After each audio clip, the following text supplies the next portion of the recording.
ng bayan, maasahan anumang panahon. Magandang araw po sa ating lahat. Narito ang update sa lagay ng panahon ngayong araw ng Biyernes, May 10, 2024. Patuloy na nakakaapekto ang dalawang weather systems ngayon sa ating bansa. Una narito ang frontal system na nakakaapekto sa extreme northern Luzon na magdadala ng maulap hanggang sa maulang panahon. Samantalang easterlies naman ang dominanting weather system sa buong kapuluan na magdudulot ng maalinsangang panahon. Para sa heat index forecast ngayong araw, posibleng pumalo ang pinakamataas na heat index sa 45 degrees Celsius sa May Virac, Catanduanes, 44 degrees Celsius naman sa Dagupan City, Pangasinan at Puerto Princesa City, Palawan. Papalo naman sa 42 degrees Celsius sa May Pasay City, Iba, Zambales, Muñoz, Nueva Ecija, Subic, Olongapo City, Zambales, Sanglay Point, Cavite, Infanta at Alabat, Quezon, Aborlan at Cuyo, Palawan, Legazpi City, Albay, Masbate City, Pili, Camarines Sur, Dumangas at Iloilo City, Iloilo, Catarman, Northern Samar, Catbalogan, Samar, Tacloban City, Leyte at Dipolog, Zamboanga del Sur.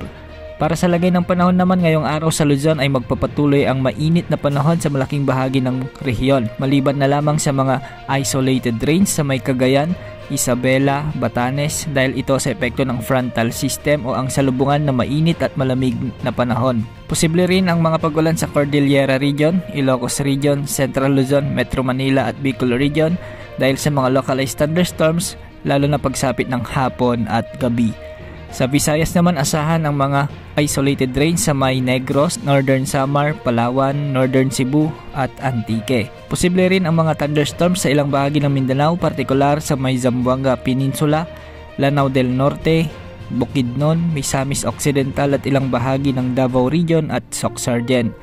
Para sa binabantay naman nating sama ng panahon, ay halos nagtutugma na ang ipinapakita ng mga models na ginagamit natin at bumababa na rin ang tsansa nitong maging isang malakas na bagyo.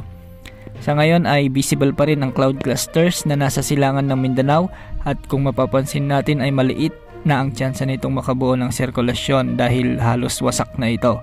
Para sa kalaman ng lahat, ito ang dating dalawang LPA na minomonitor natin at nagsama na bilang iisang low pressure area. Posibleng next week ay papasok na ito ng ating area of responsibility bilang LPA at mapapanatili nito ang lakas nito hanggang sa lumapit ito sa Mindanao at Eastern Visayas. May posibilidad na malusaw ang LPA na ito at may posibilidad din na ma-develop pa rin ito bilang isang ganap na bagyo. Sakaling mabuo bilang ganap na bagyo, ito yung magiging unang bagyo ngayong taong 2024 at papangalanan ito ng Pag-asa bilang Agon. Maging bagyo man ito o hindi, asahan na magdadala ito ng malawakang pag-ulan sa malaking bahagi ng bansa lalo na sa may Mindanao at Eastern Visayas. Sa ngayon ay hindi pa natin masabi ang tiyak nitong magiging lakas o ang posibleng tahaking direksyon nito kaya patuloy natin itong minomonitor. Patuloy tayong maganda dahil palaging nababago ang ating panahon. Lalagi ring umantabay sa ating updates ukol sa potensyal na sama ng panahon na ito. Sa ngayon wala ring nakataas na gale warning sa mga karagatang sakop ng ating bansa. Yan ang update sa lagay ng ating panahon. Ito po ang weather update ng bayan. Maasahan anumang panahon.